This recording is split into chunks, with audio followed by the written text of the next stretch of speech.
¿Cómo estamos? Pues vamos a hablar un poquito de masonería. Todo esto que está relacionado con esos grupos de poder en el ámbito global, esos grupos de poder que se definen como esas entidades que van a ir ejerciendo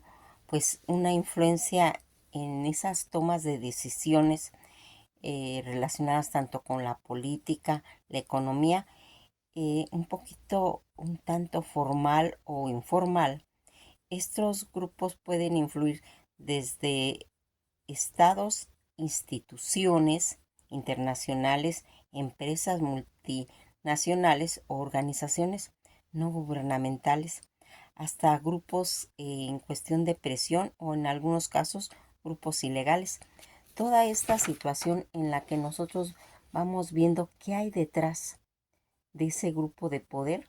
que va a tomar, a ejercer esas decisiones para poder tener algo más relevante. Los países que especialmente aquellos que tienen se puede decir una mayor influencia tanto económica como militar o política son considerados como grupos de poder debido a esa capacidad de influir sobre las políticas globales. Toda esta situación en la que nosotros vamos viendo esas organizaciones como la ONU o el Fondo Monetario Internacional, el Banco Mundial, entre otras, tienen un peso realmente considerable en todo lo que sería esas tomas de decisiones. Pues vamos viendo cómo a través del tiempo va a ir haciendo una relación, porque esto no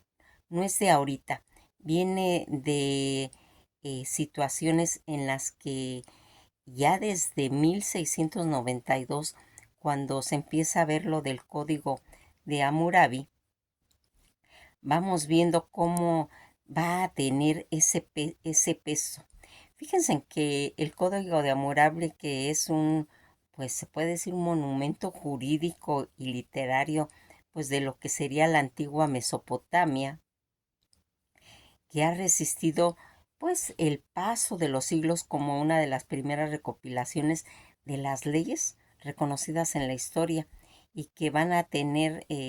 lo que se puede decir que son las bases. El Código de Hammurabi tiene una estructura específica y que en cierta forma estipulaba cómo se debía de castigar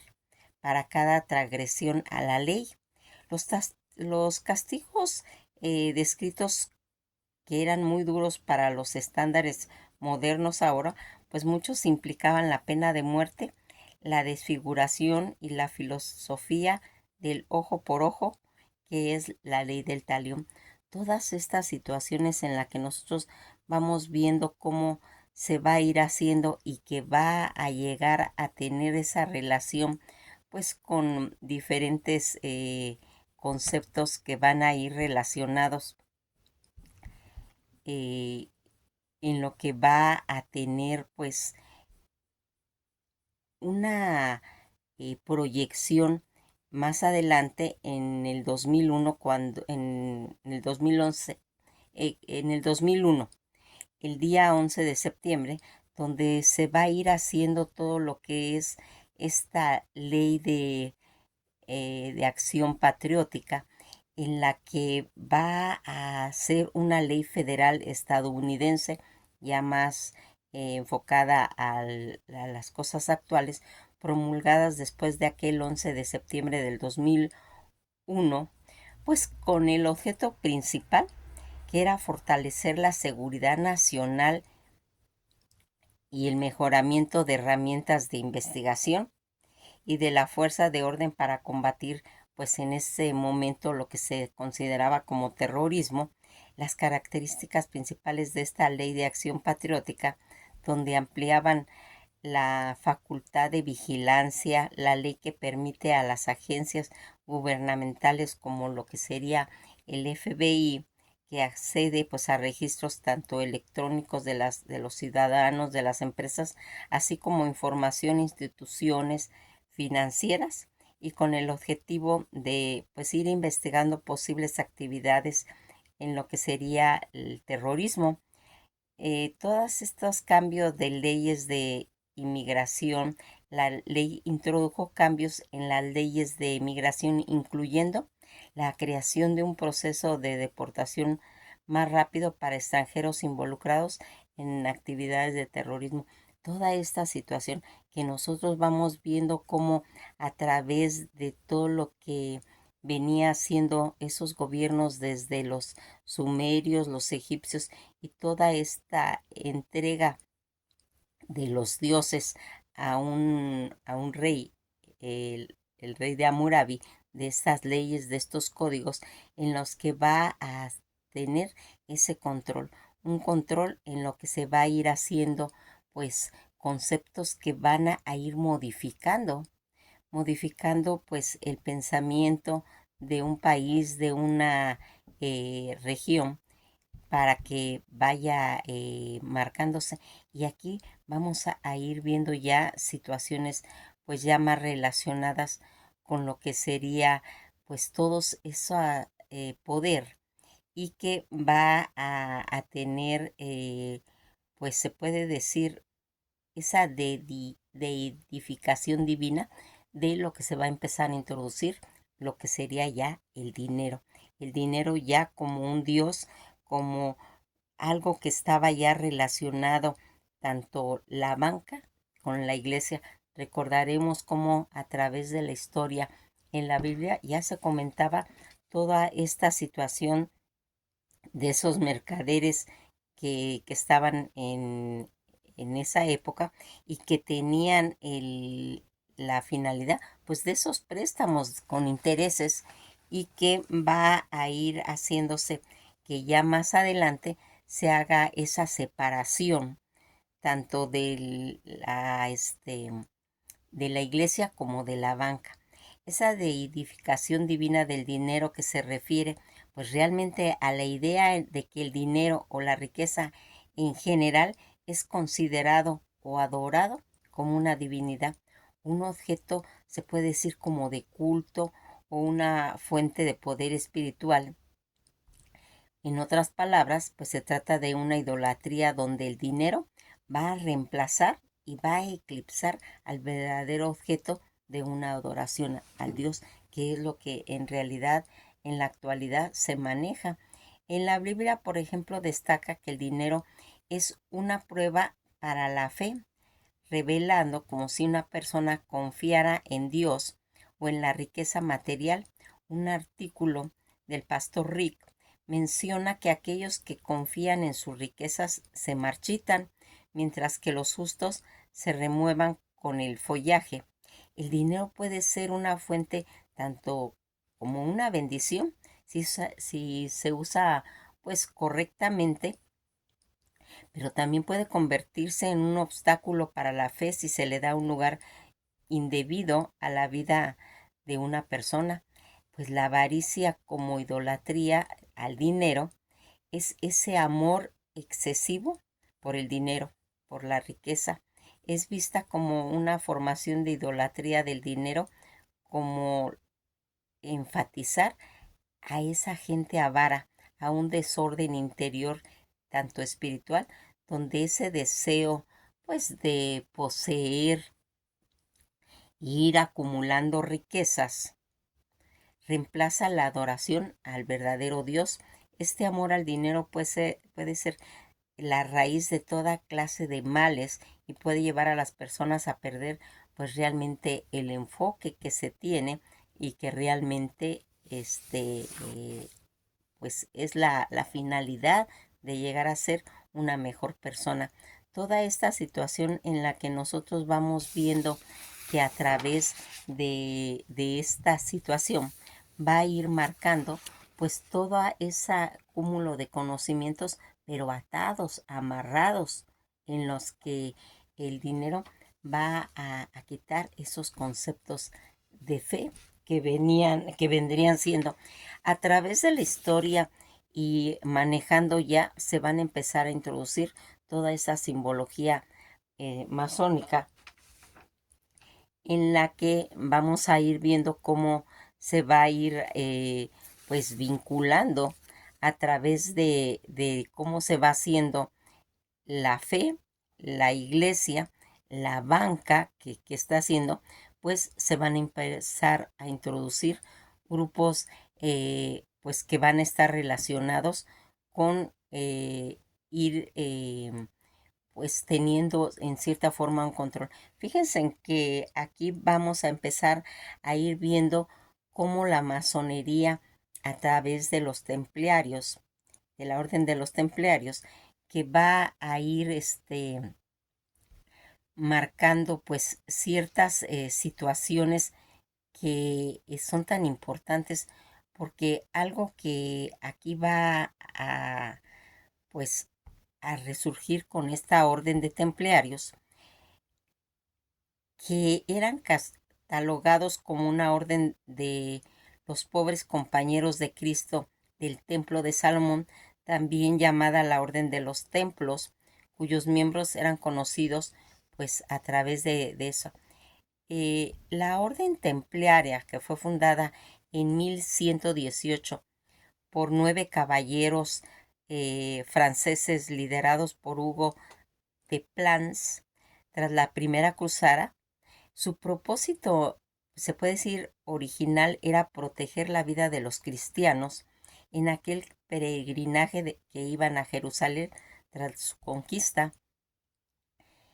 y que va a hacer que defina realmente a esos caballeros templados, creando, se puede decir, un modelo diferente en los que los miembros eran monjes que juraban pobreza, castidad y obediencia, y se comprometían a luchar contra los infieles que iban pues transcurriendo en las cruzadas para las tierras santa prometida, y que sirvió para la causa cristiana, en la que se recibieron todos esos reconocimientos del Papa en el Concilio de Troyes en Champaña en 1129. Todas estas razones que van a influir y que van a tener una relación con la fe, con la religión, en hacerle los templos, y que se van a empezar a hacer algo que aquí va a traer cierta relación, porque efectivamente se estaban construyendo templos, pero también se estaba introduciendo la iconografía masónica. ¿Para qué? Para tiempos futuros quedara asentada esa huella masónica en la que se van a ir haciendo toda esta situación, y que vamos viendo que a través de esta introducción de la masonería en el mundo, pues por ir catalogando cómo se va haciendo estos grupos de poder desde esos inicios, y que van a hacer que más adelante tenga esa fuerza. Aquí, a través de toda esta orden de templarios, en los que va también a tener gran importancia, porque fíjense en que si algo va a empezarse a visualizar, pues todas esas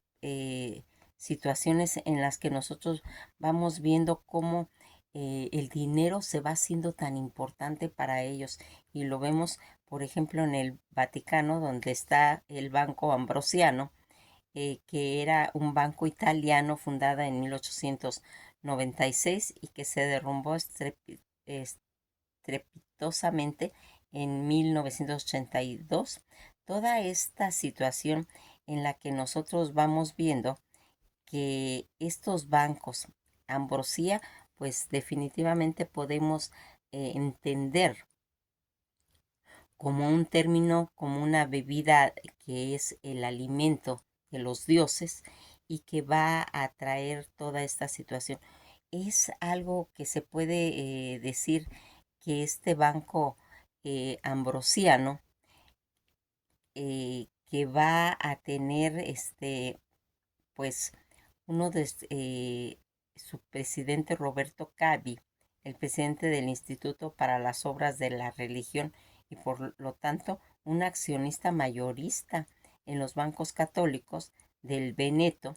a Paul Marsicus, algunos cardenales, obispos y preslados de alto rango de la Iglesia Católica, Michel Sindona, empresario banquero siciliano famoso por sus contactos con la mafia y que se dio entrada en la trama de la logia masónica P2, con miembros que pertenecían a la banca, a la política y al periodismo y a la judicatura en las Fuerzas Armadas. El Banco Vaticano era el accionista principal del Banco Ambrosiano, y la temprana muerte del Papa Juan Pablo I y de un ataque que le dio un ataque al corazón, pues en 1978 dio lugar a algunos medios como que sospecharan que estaba ligado al escándalo del Ambrosiano y fuera recogido en uno de los argumentos secundarios en lo que lo vamos a verlo en la película El Padrino 3. El Banco Ambrosiano fue, pues se puede decir que uno de los temas pues importantes en lo que se denomina toda esta situación vinculada. Ya anteriormente pues habíamos determinado cómo va a ir haciendo esa persecución que se tuvo hacia todos estos caballeros de la orden de los templarios, y que va a irse relacionando en esa ayuda que va a prestar pues a ellos, lo que sería pues esa protección a los masones cuando eh, pues va a hacer una persecución para pues perseguir a la orden de los templarios. Es una ley que se va a manejar y que va a tener que pues dictaminar Felipe IV, en la que fíjense en que algo que siempre pues vamos a ir viendo cómo a través de esta situación Felipe IV va a hacer se puede decir como una cacería de brujas a esta orden templaria, en las que ellos se van a tener pues que ir directamente pues al Reino Unido, en determinado momento al punto en Escocia, para poder tener esa proyección, porque esta ley que se va a generar Felipe IV, en la que va a perseguir a los caballeros templarios, va a tener una repercusión tan fuerte, porque al irse ellos al Reino Unido van a agarrar una fuerza en la que vamos a ver cómo Roberto I va a tener, pues se puede decir, una protección hacia ellos. Cuando nosotros nos damos cuenta que en el mundo se va haciendo todo este tipo de pues persecuciones, va a ir cambiando la historia, porque cuando los templarios van a ser perseguidos, va a empezar a desarrollarse pues y a desencadenarse esa persecución y esa supresión a la orden de los caballeros templarios, que ocurriría pues en 1307. Felipe, quien necesitaba en ese momento dinero para sus guerras, estaba endeudado con esta orden. Acusó a los templarios de ser herejes y otros crímenes, obteniendo así la aprobación del Papa Clemente V para suprimir esta orden. Toda esta situación que va a hacer para no pagarles el dinero a los templarios que le habían proporcionado para esas guerras, pues va a hacer todo este movimiento. Todo esto que nosotros vamos viendo como este rey también quería aumentar pues su poder, su prestigio, y que veía en los templarios en cierta forma como una amenaza potencial. Y esas acusaciones falsas, el rey y sus ministros, Guillermo de Nogaret, urdieron, pues se puede decir que un plan para difamar la orden, acusándolos de herejías, de sodomía y adoración de ídolos, entre otras cosas. Todo este proceso de persecución, de arrestos, de torturas que se harían desde el 13 de octubre de 1307, Felipe IV va a ordenar el arresto de todos los templarios en Francia y incautación de todos sus bienes. Toda esta presión del Papa Clemente V para que aprobaran la disolución de la orden, utilizando y amenazando una cisma para lograrlo, en lo que harían en la bula Vox in Excelso. En 1312, el Papa Clemente V va a emitir la bula Vox in Excelso, que suprimía formalmente la orden, aunque la abolición no se debía a una sentencia judicial, sino a una disposición apostólica. Esto va a traer consecuencias a la orden, pues fueron suprimidas de sus bienes incautados y muchos de ellos fueron torturados y ejecutados. El fin de la orden, que se disolvió y sus bienes pasaron a formar parte de las cuestiones religiosas por orden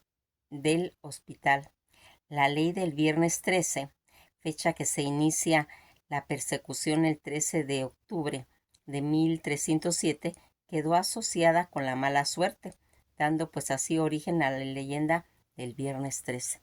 Toda esta situación en la que nosotros nos vamos viendo cómo a través del tiempo van haciendo todas estas situaciones que pues vayan teniendo modificaciones, y que en determinado momento a través de esto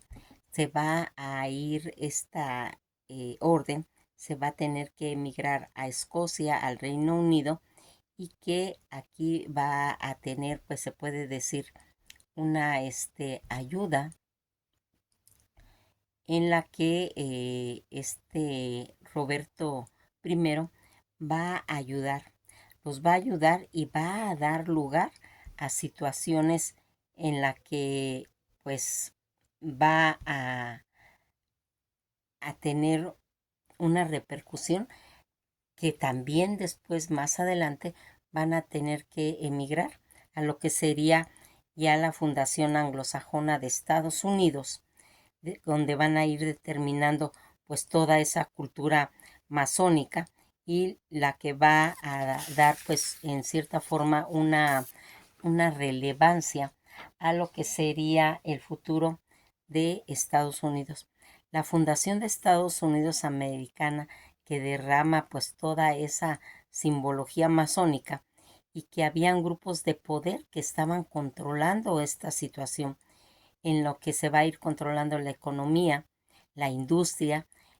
farmacéutica, contribución de medios de comunicación y todo lo que va a estar relacionado con lo que va a hacer más adelante, como hemos ido viendo a través de lo que se va manejando por todo lo que sería pues desde las primeras cruzadas. Va a ir haciendo como un vínculo, como una estirpe en la que va a estar relacionada tanto toda la estirpe del rey David, del rey Salomón, y que se abre como toda esta situación en la que va a empezar a estar todo lo relacionado con los carolingios y los merolingios, ¿sí? Los carolingios que van a tener esas consecuencias, como hemos ido hablando, que los carolingios van a matar a los merolingios cuando eran ellos, pues, los mayordomos de ellos, y que van a salir todo lo que era la descendencia de los pipinos y todo eso que hablamos cuando contamos la historia de Francia. Toda esta situación en la que estaban vinculados lo que sería tanto Francia y Alemania, en la que los masones pues van a empezar a tener esa repercusión ya más marcada, y que van a ir haciendo que estén relacionándose tanto simbólicamente como estando relacionado con todos esos grupos de poder que son los que van a ir manejando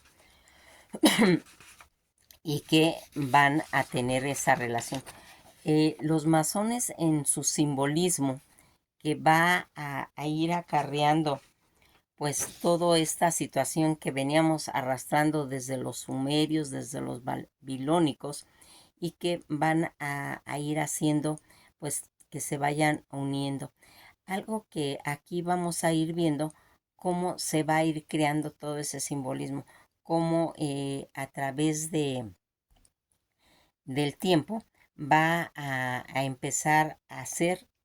esa creación, una creación de todo lo que en determinado momento va a ir trayendo,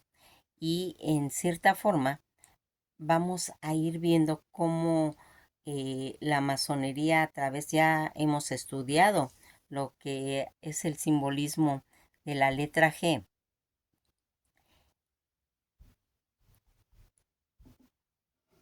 en la masonería, y que va a hacer que ellos tengan un arquetipo, un dios llamado Cadu, y que va a hacer que estos simbolismos vayan a ir haciendo como una forma, como una espiral en la que se forman los dos triángulos invertidos, que es la estrella de David, y que va a tener esa relación con, pues, con todo lo que sería la geometría sagrada, ese conocimiento mágico ancestral, y que va a hacer pues que vaya marcando todo ese simbolismo. Fíjense en que la masonería, la letra G, es un símbolo central que representa varios conceptos de, pues, de clave. Principalmente simboliza pues todo lo que sería la geometría, la gnosis, ¿sí? La geometría sagrada como conocimiento en el contexto masónico angloparlante de el gran arquitecto del universo, como se le conoce. El significado de esta letra G, geometría, que significa, la geometría es una ciencia fundamental en la masonería, utilizada pues como una herramienta realmente para la construcción del hombre y la sociedad. Pues la letra G recupera la importancia en la geometría como un lenguaje universal, y es como una base para la perfección y el orden. Ya también se le denomina como la gnosis o conocimiento. La letra G también representa esa búsqueda del conocimiento, tanto en lo material como en lo espiritual. Los masones buscan la verdad y la iluminación a través de la investigación y de la reflexión.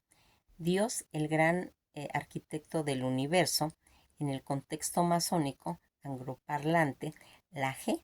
también va a representar como la inicial de Wood, que simboliza la presencia divina o la importancia de la fe